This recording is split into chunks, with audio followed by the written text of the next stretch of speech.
자, 우리 주변에는 알게 모르게 우울증으로 고생하는 사람 참 많이 봤습니다.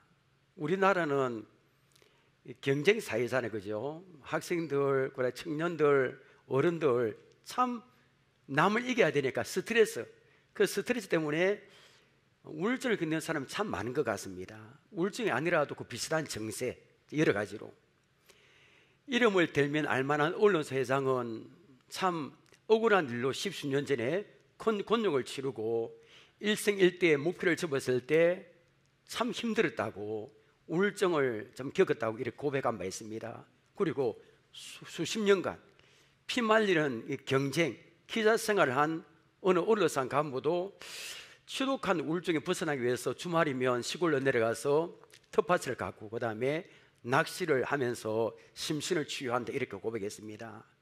레오나르도 다빈치, 베토벤, 그 다음에 찰스 다윈, 괴테, 톨스토이, 도스토옙스키 이렇게 수많은 사람들이 보면 우울증을 겪었습니다.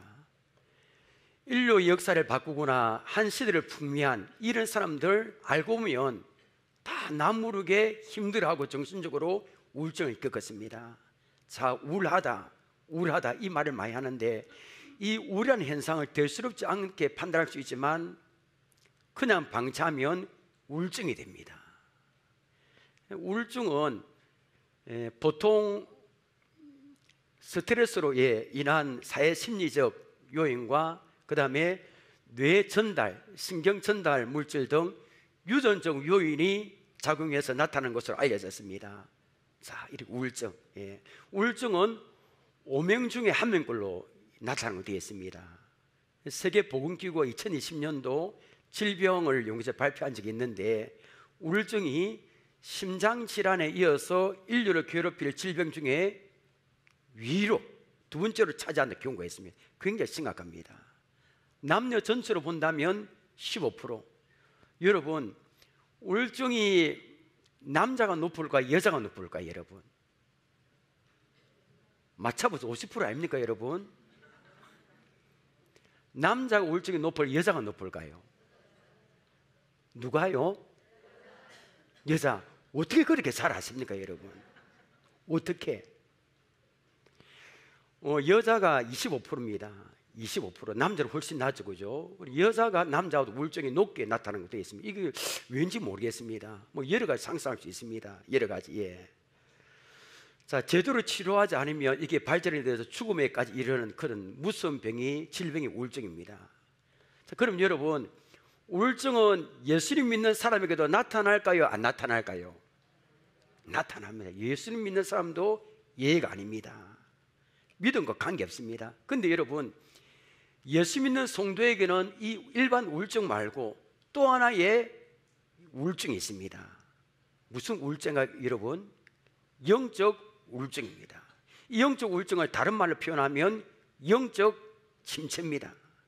영적 침체는 믿음이 있고 없고 막연하고 이렇게 다 이렇게 때로는 이렇게 여기에 빠질 수 있습니다. 성경 속에 등장하는 수많은 하나님의 사람들도 영적 침체의 아픔을 겪었습니다. 저도 마찬가지입니다. 목회자도 영적 침체를 목회하는 동안 여러 번 겪습니다. 저도 마찬가지입니다. 자, 여러분, 오늘 그 본문에도 영적 침체에 빠진 사람이 나옵니다. 그는 바로 능력의 선지자 엘리야입니다. 오늘 본문은 너무 중요합니다. 왜 그럴까요 여러분? 죽고 싶을 정도로 영적 침체에 빠진 엘리야가 회복되어서 다시 일어나는 모습을 보여주고 있기 때문입니다. 엘리야 선지자가 왜 영적 침체에 빠졌는지, 어떻게 회복해서 다시 일어나게 되는지를 오늘 본문을 통해서 알아보겠습니다. 혹시 우리 가운데 여러 가지 환경과 문제 때문에 영적 침체에 빠진 분이 계십니까? 낙심한 분이 계십니까 여러분? 절망한 분이 계십니까? 오늘 말씀 붙들고 다시 일어나기를 주님 이름으로 축원합니다. 열왕기상 17장 18장에는 두 장에 엘리야 이야기가 참 많이 나옵니다. 이 보면 거기에 나오는 엘리야 모습 너무나 위대하고 엄청납니다. 너무나 엄청납니다. 한번 볼까요 여러분? 하나님의 능력으로 사라밧 가부의 아들이 죽었습니다. 사라밧 가부. 근데 어떻게 했습니까? 하나님 능력으로 그 아들의 죽은 시체 위에 올라가 기도해서 다시 살린 사람이 바로 능력의 선지자 엘리야입니다. 그뿐일까 여러분? 갈멜산에서 발가 선지자 850명과 영적 싸움에서 승리했습니다. 기도하니까 하늘에서 불이 떨어졌습니다. 하나님의 불이. 그리고 3년 6개월 동안 비가 오지 않았을 때 머리를 무릎 사이에 놓고 하나님 약속하신 비를 주옵소서라고 7번이나 기도했던 사람이 엘리야입니다. 하나님은 엘리야의 기도대로 그 3년 6개월 동안 비가 오지 않았던 땅에 큰 비를 허락했습니다. 그러니까 여러분, 엘리야를 생각하면 너무나 위대하고 엄청납니다. 능력의 선지자입니다. 그런데 오늘 읽은 본문을 보면 어떻게 이럴 수 있을까 그런 마음이 듭니다. 우리 먼저 1절을 봅니다. 아합이 엘리야가 행한 모든 일과 그가 어떻게 모든 선지자를 칼로 죽였는지를 이세벨에게 말하니. 자, 여기에 아합 왕의 아내 이세벨에게, 우리 남자도 여러분 아내가 잘 이야기해야 됩니다. 여러분, 이 아내가 보통 아내가 아니거든요. 이세벨이 참 악한 여자입니다. 자, 이세벨에게 왕이 자초정 다 이야기합니다. 갈멜산에서 어떻게 일어난 일과 그 엘리야가 바알 선지자를 다 잡아서 기손강에서 데려가서 칼로 죽였다 이야기를 합니다. 자, 남편 아합 왕의 이야기를 들은 아내 이세벨이 어떻게 할까요 여러분? 2절을 보십시오. 이세벨이 사신을 엘리야에게 보내 이르되 내가 내일 이맘때에는 반드시 내 생명을 저 사람들 중 한 사람의 생명과 같게 하리라. 그렇게 하지 않으면 신들이 내게 벌 위에 벌을 내림이 마땅하대라 한지라. 이거 보면 이세벨이 사신을 엘리야에게 보냅니다. 내일 이맘때 반드시 너를 죽일 거다. 너를 죽이지 않으면 신들이 나에게 벌 위에 벌을 내릴 거다 해서 그래 반드시 죽이겠답니다. 여러분, 도끼에 가득 차고 광분한 악녀 이세벨의 모습 상상할 수 있죠, 그죠? 안 봐도 뻔합니다. 자, 그러면 이세벨의 말을 들은 엘리야의 그 반응은 어떨까요? 여러분 궁금하지 않습니까? 3절 4절 봅니다. 그가 이 형편을 보고 일어나 자기의 생명을 위해 도망하여 유다에 속한 브릴사바에 이르러 자기의 산을 그곳에 머물게 하고 자기 자신은 광야로 들어가 하룻길쯤 가서 한 노대나무 아래에 앉아서 자기가 죽기를 원하여 이르되 여호와여 넉넉하오니 지금 내 생명을 거두시옵소서. 나는 내 조상들보다 낫지 못하나이다 하고. 자, 갈멜산에서 바알과 아세라 선지자 1대1로 붙어도 그럴 건데 850명과 영적 싸움을 벌였습니다. 얼마나 무서웠을까요 여러분? 지면 바로 죽습니다. 근데 거기서 영적 전쟁 하루 종일 해서 승리했습니다. 그래 엘리야가 이세벨의 그 여자의 말을 듣자마자 기도도 뭐고 어떻게 했습니까? 도망갑니다. 어디까지? 브엘세바까지. 굉장히 먼 거리입니다. 브엘세바까지 정신이 도망간 다음에 산을 거기에 머물게 하고 자기는 하룻길 좀 더 깊은 광야길로 또 도망갑니다. 그리고 광야로 들어간 엘리야는 로데나무, 이 성지순례 가보면 로데나무가 참 멋집니다. 이름도 멋지잖아요, 그죠? 그 로데나무 아래에 앉아서 지금 내 생명을 거두어줘라고 기도합니다. 여러분 오해하지 마시길 바랍니다. 영광스러운 순교 장면이 아닙니다. 낙심한 나머지 이제 더 이상 살 수 없다는 겁니다. 살기 싫다는 겁니다. 자기 스스로 목숨을 끊을 수 없어요. 하나님 내 생명을 거두어달라고 기도하는 겁니다. 여러분은 지금 상황이 이해됩니까 여러분? 이해 안 됩니다. 기도해요.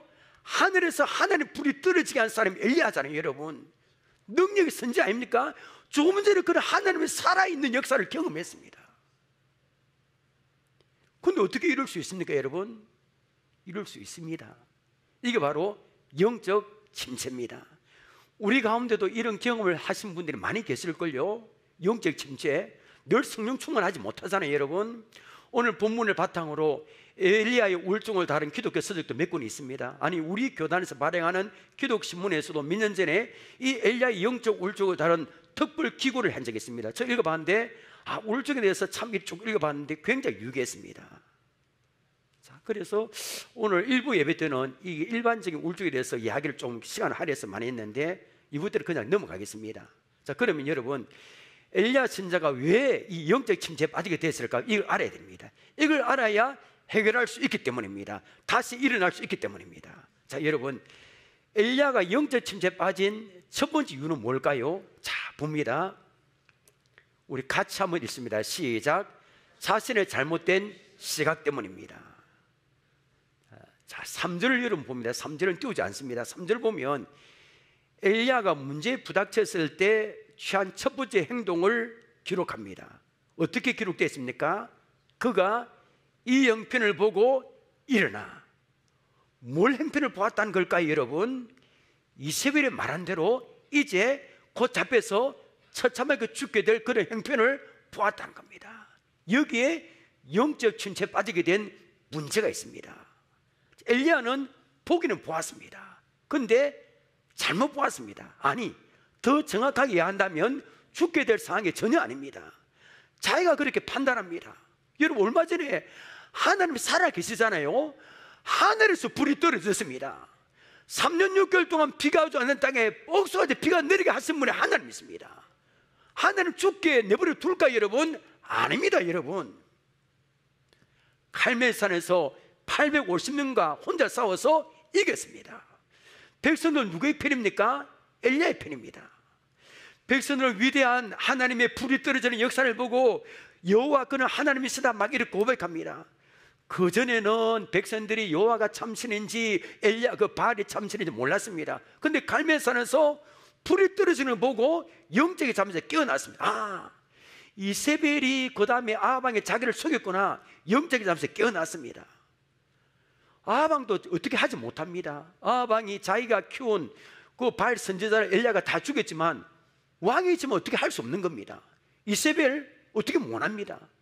사세를 보냈잖아요. 뭘 하러 사세를 보냅니까 여러분? 자기가 힘이 있다면 그냥 군사를 데려가서 단번에 죽이지요. 그런데 사세를 보내서 위협한 겁니다. 근데 엘리야는 죽어야 말겠다는 그 말을 듣고 과장되게 반응한 겁니다.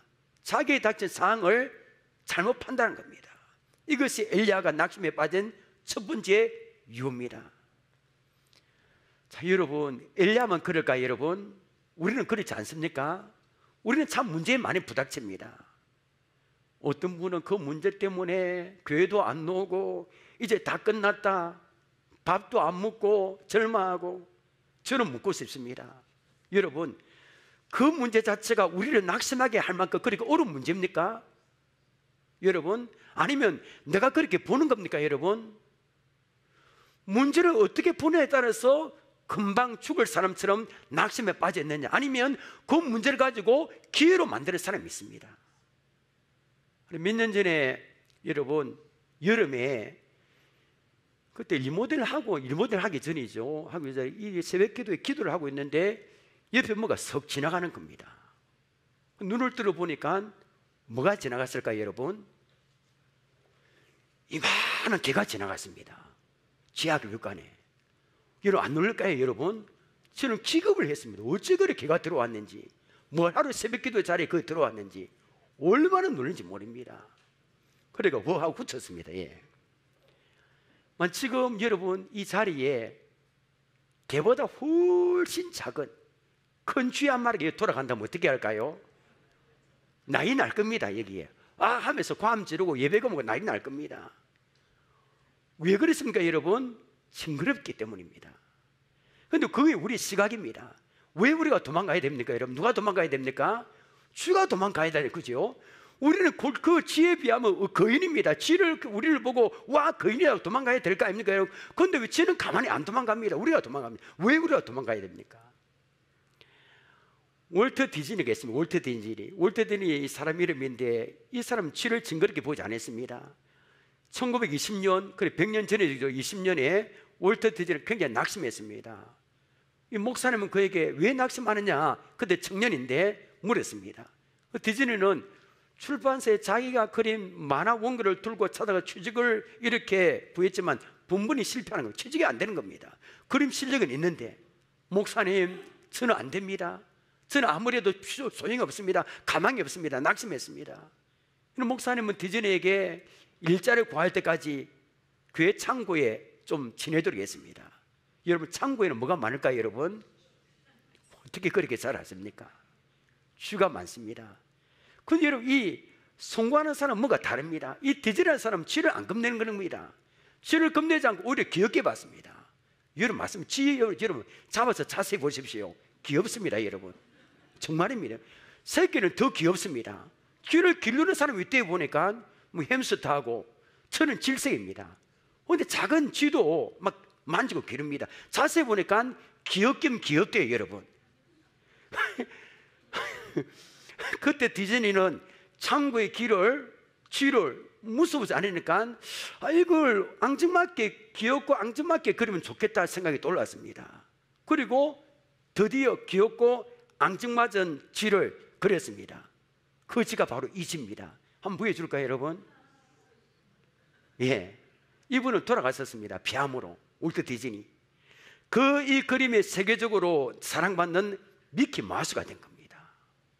보십시오, 여러분. 어떻게 보냐에 따라서 다릅니다. 문제를 어떻게 보냐에 따라 엘리야처럼 낙심할 수 있고 디즈니처럼 좋은 아이디어를 낼 수 있는 겁니다. 엘리야는 그 문제를 잘못 본 겁니다. 두 번째, 엘리야가 왜 낙심하게 됐을까요, 여러분? 자, 두 번째입니다. 우리 같이 한번 읽습니다. 시작. 갈매선에 하나님을 바라보지 못했기 때문입니다. 맞죠? 조금 전까지 하나님 역사했잖아요. 말씀 한마디로 3년 6개월 동안 비가 오지 않게 하시고 다시 말씀하시는 거 하늘의 문을 열고 비가 오게 하시는 하나님 아닙니까, 여러분? 갈멜산에서 하늘에서 하나님 불이 떨어지게 한 하나님, 그 하나님이 엘리야의 마음에서 사라져버린 겁니다. 갑자기 문제에 부닥치니까 평소에는 성령 충만하고 이러다가 엘리야 시각에서 하나님 갑자기 사라버렸습니다. 그리고 누가 보인 겁니까? 이세벨만 보이는 겁니다. 혹시 우리도 이런 모습 보이지 않습니까, 여러분? 평상시에는 할렐루야 기도 열심히 하고 하나님 잘 믿는다 하다가 어느 날 문제만 만나면 하나님 온데간데 없고 보이지 않는 겁니다. 지금까지 인도하시고 역사하셨던 그 하나님 보이지 않는 겁니다. 불신자처럼 믿지 않는 사람처럼 되어버린 거예요. 막 불평하고 이제 끝났다면서. 그런 적 없습니까, 여러분? 평상시에는 막 할렐루야 하다가 문제 부닥치면 때로는 그 문제 때문에 교회도 안 나오고 교제도 안 하고 다 끊어버린 겁니다. 여러분, 이세벨이 하나님과 비교됩니까? 여러분, 비교 안 되잖아요. 그럼에도 엘리야 눈에는 하나님 보이지 않고 하찮은 여인의 그 헛된 협박만 눈에 보이는 겁니다. 자, 여러분, 문제 부닥쳤을 때 사함만 보지 마시길 바랍니다. 지금까지 역사하시고 인도하신 살아계신 하나님을 바라보시기를 바랍니다. 이제 우리는 문제를 봤습니다. 문제를 봤으니까 이제 뭘 봐야 될까요? 해결책을 봐야 되겠죠, 그죠? 어떻게 영적 침체에 빠지면서 다시 회복할 수 있을까요? 그 첫 번째 답은 5절과 6절입니다. 자, 봅니다. 로덴 나무 아래에 누워 자더니 천사가 그를 어루만지며 그에게 이르되 일어나서 뭐 하는지라. 저는 이 본문 보고 참 놀랐습니다. 영적인 문제잖아요. 그럼 기도 더 빡세하고 해야 되는데 전혀 아닙니다. 뭐 하는지라? 먹으라는지라. 자, 6절입니다. 본적 머리맡에 숯불에 구운 떡과 한 병 물이 있더라. 이에 먹고 마시고 다시 누웠더니. 자, 하나님이 영적 침체에 빠진 엘리야에게 준 첫 번째 처방이 무엇입니까? 음식을 주셨고 휴식을 그냥 자는 겁니다. 저는 이 부분이 참 중요하다 봅니다. 책 한 권을 소개해 줄게요. 자, 보십시오. 이 책이 마틴 로이드 존스 목사가 얼마나 유명합니까? 이 책이 지난 50년간 수많은 성도들이 영적 침체에서 회복시킨 책입니다. 자, 이 목사님이 책에서 영적 침체의 4가지 원인을 소개했습니다. 저는 이 시간 4가지 다 말할 수 없고 2가지 말할게 본문과 관계되니까. 목사님이 이게 짚은 영적 침체의 첫 번째 원인은 무엇일까요? 사람의 기질 차이라 했습니다. 저는 이 부분 책을 읽고 맞다 했습니다. 맞습니다. 왜냐하면 기질이 구원과는 아무런 관계없지만은 그리스도인의 삶의 경험에는 놀랄 정도로 큰 영향을 미칩니다. 자, 여러분, 성도들의 생활 속에서 만날 옳음과 실현은 기질의 차이입니다. 보십시오. 어떤 사람은 웬만한 어려운 문제 만나도 성격이 털털하기 때문에 그냥 넘어갑니다. 하면서. 근데 성격이 내성적이고 AB형일까요? 아니, 끙하고 아무거나 아무 문제를 끙 앓고 막 있습니다. 막 이 집이 막 집이 무너질 것 같이 그 문제를 끙끙 앓고 맨날 며칠 동안 아무것도 아니거든요. 어떤 성경 사람은 아무것도 아닙니다. 그래 기질 차이 맞습니다. 두 번째는 육체적 상태라고 봤어요. 육체적 상태요. 세 번째가 마귀의 시험이라 봤거든요. 육체적 상태. 기질도 어느 정도 육체적 상태에 영향을 받듯이 육체적 상태는 영적 침체에 영향을 미친다는 겁니다. 그러니까 육체와 정신에 떨어질 수 없듯이 영적인 것은 육체적인 것과 풀릴 수 없다는 겁니다. 맞습니다. 영적인 것을 계속하면 안 됩니다. 때로는 육체적인 것으로 치료해야 됩니다. 이걸 아시는 하나님은 오늘 본문을 보십시오. 영적 침체에 빠진 엘리야를 어떻게 합니까? 야, 너 그거밖에 안 돼.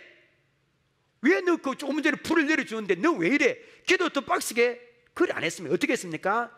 일단 먹이고 치웠습니다. 이 부분이 참 중요합니다. 하나님 천사가 엘리야를 찾아왔습니다.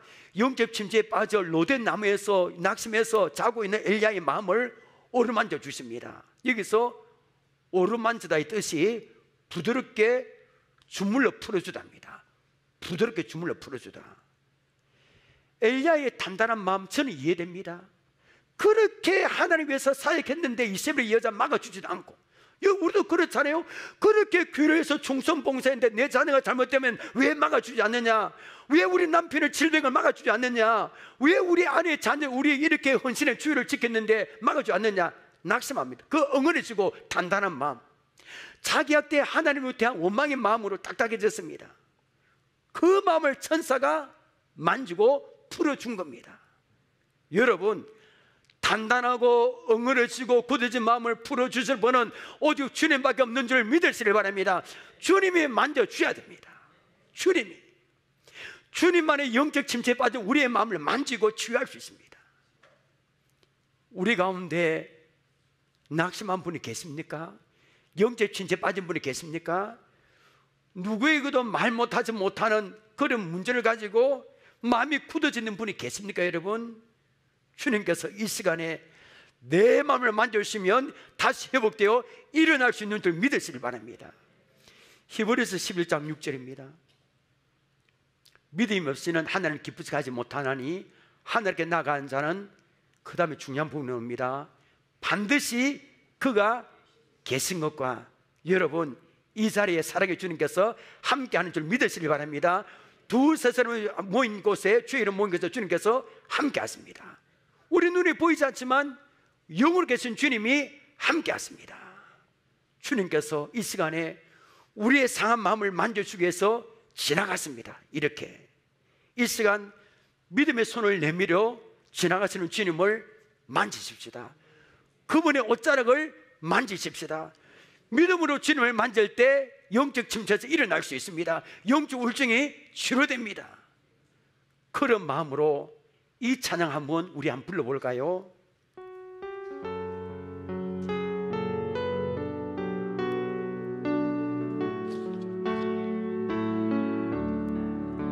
손 내밀어 주를 만져라. 주 지나신다. 너의 타는 외침을 주 들으시리. 주님 너의 모든 것을 채워주시리. 손 내밀어 주를 만져라. 주, 우리 처음부터 다시 한 번 불러볼까요? 손 내밀어 주를 만져라. 주 지나신다. 너의 다른 외침을 주 들으시리. 주님 너의 모든 것을 채워주시리. 손 내밀어 주를 만져라. 주 지나신다. 아멘. 지쳐 쓰러져 있는 엘리야를 오르만진 천사는 숯불에 구운 떡과 물을 줍니다. 자, 여러분, 엘리야는 지금 얼마나 지쳤을까요? 말 못합니다. 보십시오. 아침부터 저녁까지 바알과 아세라에서 850인가 싸워, 하루 종일 싸웠습니다. 영적으로 얼마나 기진맥진했을까요? 그 다음에 고개를 무릎 사이에 놓고 한 기도를 7번 했습니다. 어디 그것뿐입니까? 하나님의 응답으로 큰 비가 내렸을 때 아방의 마차 앞에 달렸는데 몇 킬로 달렸냐면 20킬로 달렸습니다. 20킬로 달린 겁니다.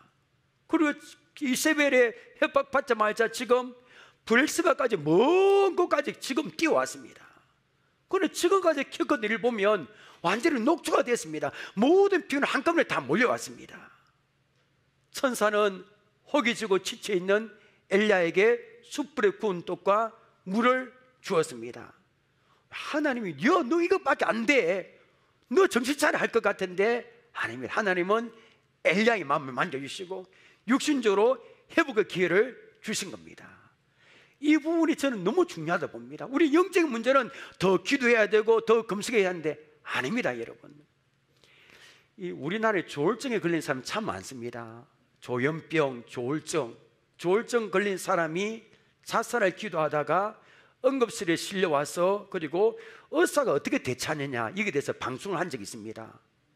의사가 어떻게 대처했을까? 여러분, 의사의 대답은 이렇습니다. 잘 들어보십시오.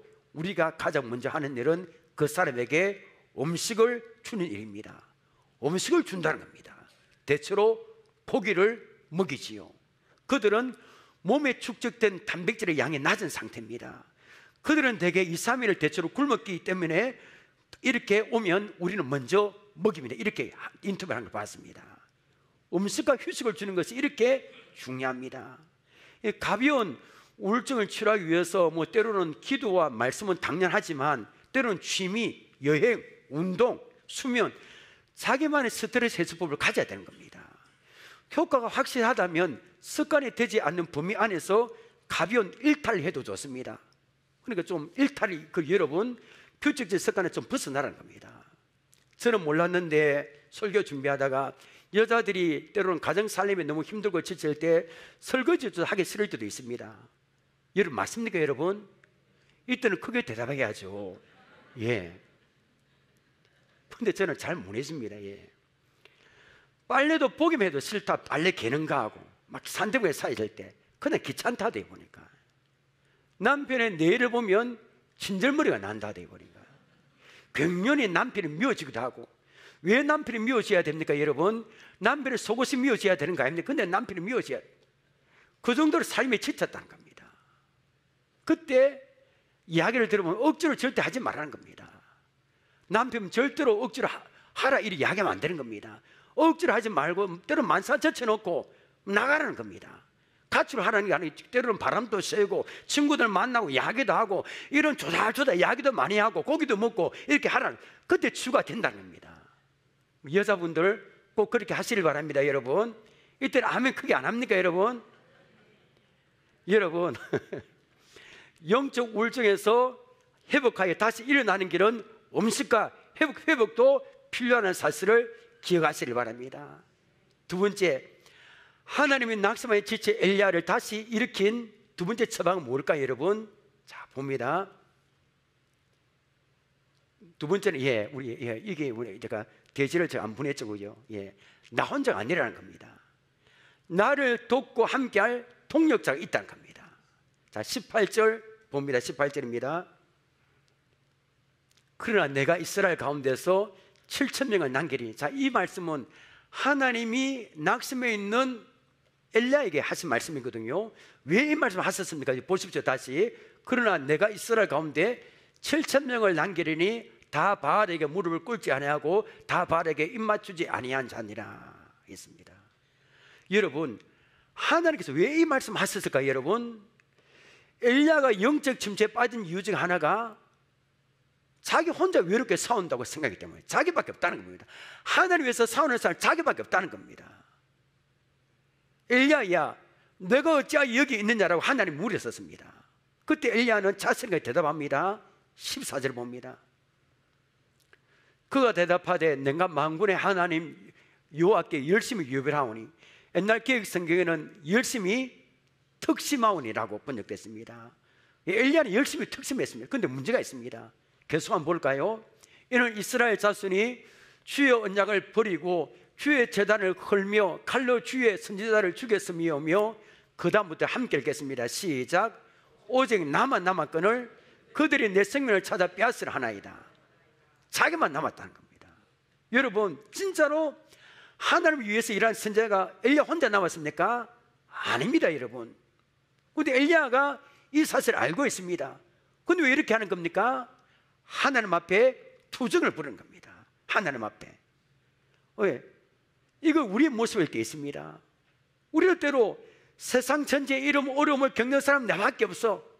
어려움 닥치면 세상에 이런 어려움을 당한 가족 우리밖에 없어. 우리 가족은 이래 이러면서 누가도 말 안 합니다. 말 안 합니다. 심지어 하나님께도 말 안 합니다. 기도도 소용이 없어. 스스로 외로움과 고독식에 파묻어 버립니다. 그러니까 영적 침체에 빠지는 겁니다. 하나님이 엘리야에게 그때 바르게 무릎을 꿇지 않은 7,000명의 선자를 남겨놓았다고 말씀하셨습니다. 착각하지 말라는 겁니다. 여러분, 하나님 지금도 우리에게 말씀하십니다. 너 혼자가 아니야. 너를 함께하고 도와주는 동력자가 너 주위에 많이 있다고 말씀하십니다. 맞습니다, 여러분. 우리는 어려운 일에 부닥치면 낙심하고 절망할 때 너 혼자밖에 없다는 겁니다. 엄마 아빠도 소용없고 남편 아내도 소용없다는데 아닙니다, 여러분. 눈을 돌리면 때로는 남편과 아내가 큰 힘이 될 수 있습니다. 남편의 동력자고 아내가 동력자입니다. 유명한 종교 개혁가 마틴 루터의 일화입니다. 참 이 일화가 참 유명하잖아요. 로마 가톨릭의 거대한 구조, 그 구조를 바꾸려고 이 루터가 몇 명이 했지만 종교개혁을 합니다. 여러분, 개신교 사람들이 그때 누구에게 가장 많이 죽었을까요? 천주교 사람에게 엄청난 몇백만 명이 죽었습니다. 여러분, 고문기구 보면 이 로마 가톨릭의 고문기구가 얼마나 무서운지, 사람을 얼마나 많이 죽였는지 모릅니다. 그 로마 가톨릭의 대상으로 종교개혁을 이렇게 하는 겁니다. 그런데 잘 됩니까, 여러분? 이게 계란으로 파헤치는 격입니다. 안 되는 겁니다. 그러니까 하다도 안 되니까 영적 침체에 빠졌습니다. 내가 왜 이를 어려운 일을 시작했지? 차라리 하지 말 것을 막 이렇게 하면서 너무 힘들어서 기억하는 일을 중단하기로 마음먹었습니다. 그리고 한동안 밖에도 안 나가고 방문을 딱 걸어 잠그고 방에 틀어박혀 있었습니다. 안 하는 겁니다, 안 맞고도. 근데 어느 날 아내 카타리나가 대성 통곡하는 소리가 들립니다. 막 울부짖고 놀란 루터가 문을 열고 나가 보니까 자기 아내 카타리나가 상복을 입고 엎드려서 울고 있는 겁니다. 그래서 루터가 묻습니다. 부인, 누가 죽었어? 하니까 부인이 말합니다. 네, 돌아갔었습니다 합니다. 누가 돌아갔었단 말이에요 하니까 하나님이 돌아갔었습니다 말합니다. 자기 부인이. 루터가 아니 불경스럽게 무슨 말을 그렇게 하시오? 살아계신 하나님 돌아가시다니. 그때 아내는 이렇게 말합니다. 하나님이 돌아가지 않았다면 어찌 그리 당신이 낙심하여 의기소침하여 방 안에만 있는 겁니까? 아무래도 당신을 보니까 하나님이 돌아가신 것이 틀림이 없으라고 말했습니다. 그 아내의 말에 루터는 정신이 번쩍 들었습니다. 그리고 찬송가를 하나 지었습니다. 그 찬송가가 585장입니다. 내 주는 강한 성이요. 이 찬송가 여기에서 이렇게 발달이 된 겁니다. 2절 가사는 이렇게 노래합니다. 자, 2절입니다. 내 힘만 의지할 때는 패할 수밖에 없도다. 힘 있는 장수 나와서 날 대신하여 싸우네. 이 장수 누군가? 주 예수 그리스도 만군의 주로다. 당할 자 누구랴? 반드시 이기리로다. 이 찬송가를 지었습니다 그때. 그리고 보름수 회에 참석합니다. 여러분, 보름소에 가면 거의 죽습니다. 로마 가톨릭 사람 죽이려고 작정했습니다. 이 사람 처형이다 결정하면 죽습니다. 그런데 루터는 자기의 처형을 결정할 수 있는 보름소에 참석할 때 마차에 내리면서 이 찬송을 불렀다 합니다. 계속해서. 그리고 살아계신 하나님이 나와 함께 하실 것을 고백하며 회의장으로 들어갔습니다. 그리고 아무 일도 없는 겁니다. 그 위에도 여러 가지 위협을 받을 때마다 굴복하지 않았습니다. 누구 때문입니까, 여러분? 물론 모든 것은 하나님이지만 동력자 아내가 있었기 때문에 낙심한 자리에 일어나서 담대하게 종교개혁을 실행할 수 있었던 겁니다. 여러분, 때로는 내 남편, 내 아내가 동력자입니다. 내 자녀가 동력자입니다. 우리 아버지, 어머니가 동력자입니다. 아니, 시민교회 성도들이 나와 함께 십자가를 지고 골고다로 걸어가는 동력자인 줄 믿으시길 바랍니다. 나 혼자가 아닙니다, 여러분. 목장의 식구들이 동력자입니다. 우리 모두 다 동력자인 겁니다, 여러분.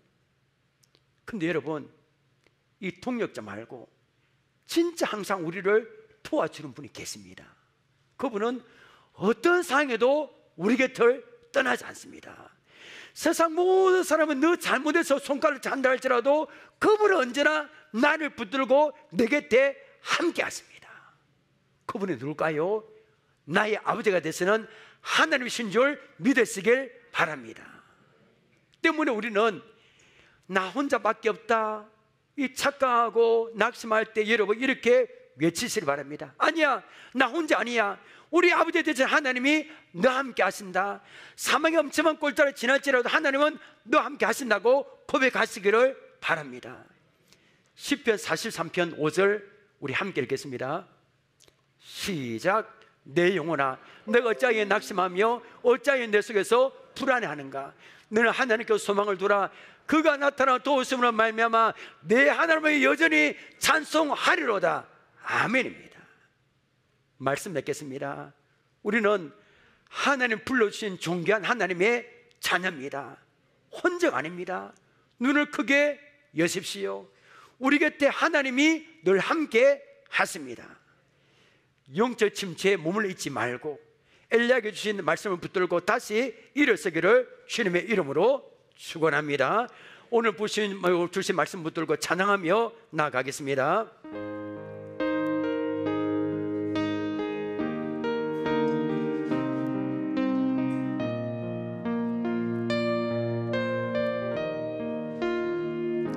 세상 일에 실패했어도 너는 절망하지 말라. 내가 너를 도우리라. 다시 일어서게 하리라. 질병으로 고통당해도 너는 두려워 말라. 내가 너를 도우리라.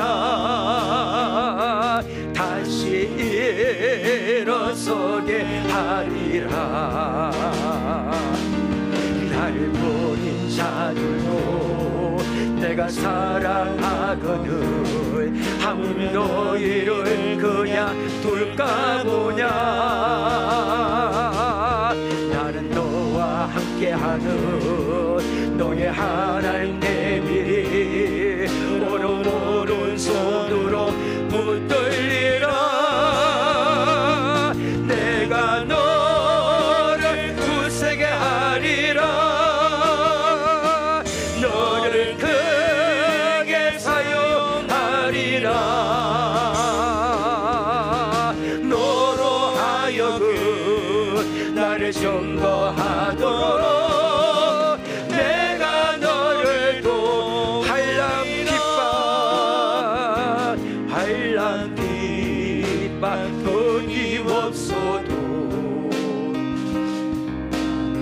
여러분, 낙심하여 영적 침체받을 때 오늘 말씀부터 하니 이 복음 속에 가사를 붙들고 일어나시길 바랍니다. 여러분,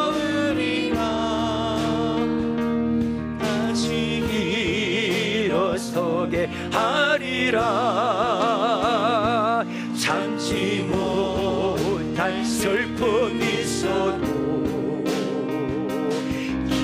기도하며 담대하라.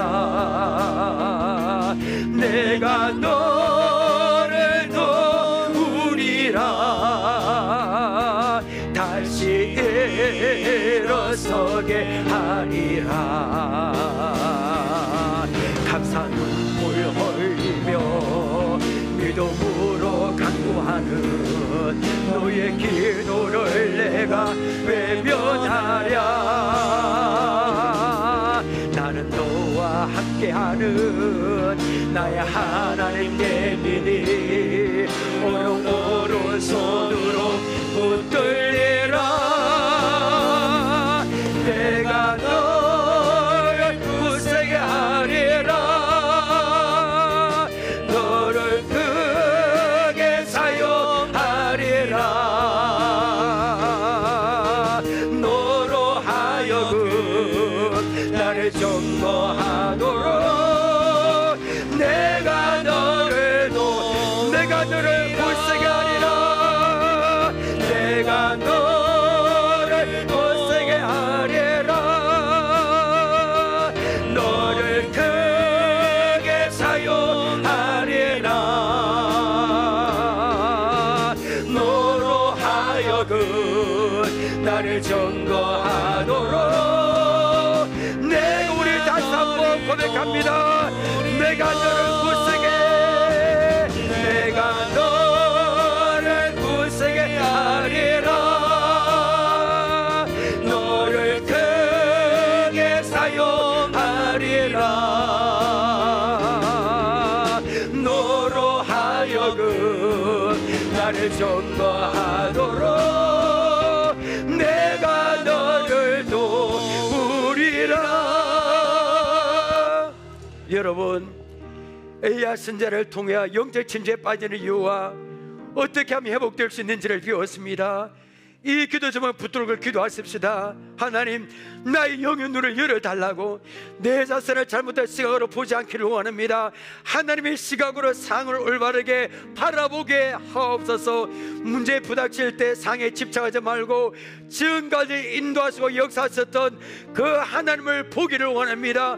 영적 침체에 빠질 때 하나님의 자비로운 손길로 우리의 마음을 만져달라고. 나 혼자만 있다고 착각하지 말게 하시고 남편과 아내, 교회 성도들 등 주위에 많은 동력자들이 있다는 것을 깨닫기를 원합니다. 무엇보다 어떤 상황에서도 함께 하시는 하나님이 내 곁에 계시다는 것을 깨닫게 하시고 다시 일어나기를 원합니다. 우리 이 시간에 이 기도 제목을 붙들고 주여 외치고 우리 결단 기도하겠습니다. 주여. 아버지, 오늘 엘리야 선지자를 통하여 영적 침체에 아버지 빠지는 이유와 어떻게 하면 회복될 수 있는지 배웠습니다. 하나님, 오늘 우리의 영의 눈을 열어 주옵소서. 아버지, 영의 눈을 열어 주옵소서. 내 자신을 잘못된 시각으로 아버지 보지 않게 하시고 하나님의 시각으로 아버지 상을 올바르게 바라보기를 원합니다. 주여, 우리의 눈을 열어 주옵소서. 우리의 눈에서 비늘을 떨어지게 하시고 아버지 문제에 부닥쳤을 때 그 좁은 시각으로 문제를 바라보지 말게 하시고 하나님의 시각으로 아버지 우리의 영의 눈을 열어주옵시고 그 상황을 아버지 올바르게 바라볼 수 있는 우리가 될 수 있도록 하나님 도와주옵소서. 하나님, 아버지 영적 침체에 빠질 때 하나님의 자비로운 손길로 우리의 마음을 만져봐서 우리의 완악하고 딱딱한 마음을, 우리의 단단히 굳어진 마음을 아버지 그 우리의 마음을 만져줘서 주님의 그 자비로운 손길로 우리의 마음을 만져줘서 우리의 마음을 다쳐주시고 다시 회복하여 일어날 수 있도록 역사해 주옵소서. 하나님, 우리는 나 혼자가 아닙니다. 나 혼자만 아니고 우리의 남편이 있고 우리 아내가 있고 내 성도들이 있고 내 주위에 많은 동력자들이 있다는 것을 깨닫게 하시고 나 혼자만 아니라 우리 주위에 7,000명의 동력자들은 7,000명의 수많은 동력들이 있다는 것을 깨닫고 다시 일어나기를 원합니다. 주여, 다시 일어나게 하시고 무엇보다도 어떤 상에서 함께 하시는 하나님 하나님을 바라보기를 원합니다. 함께하사 하나님을 바라보게 하시고 그 하나님을 바라보고 다시 일어날 수 있는 우리가 될 수 있도록 하나님 아버지 역사에 주어서 은혜를 베풀어 주어서 오늘 엘리야 선지자가 그 영적 침자에 일어났듯이 우리도 다시 일어나기를 원합니다. 하나님께 수임받기를 원합니다. 내가 너를 구세하리라 참으로 너를 도와주는 이 말씀이 우리의 귀에 들리기를 원하오니 아버지 하나님 이 시간에 우리를 도와주어서 우리를 세워주어서 우리를 다시 이렇게 세워주시고 낙심한 자리에서 절망한 자리에 다시 일어나서 하나님께 쓰임받는 하나님께 거기에 쓰임받는 아버지 우리의 성도들이 우리의 사실을 낼 수 있도록 하나님 우리의 이세를 도와주시고 은혜 베풀어 주셔서 하나님께 거기에 쓰임받는 십자의 군병이 될 수 있도록 도와주옵소서.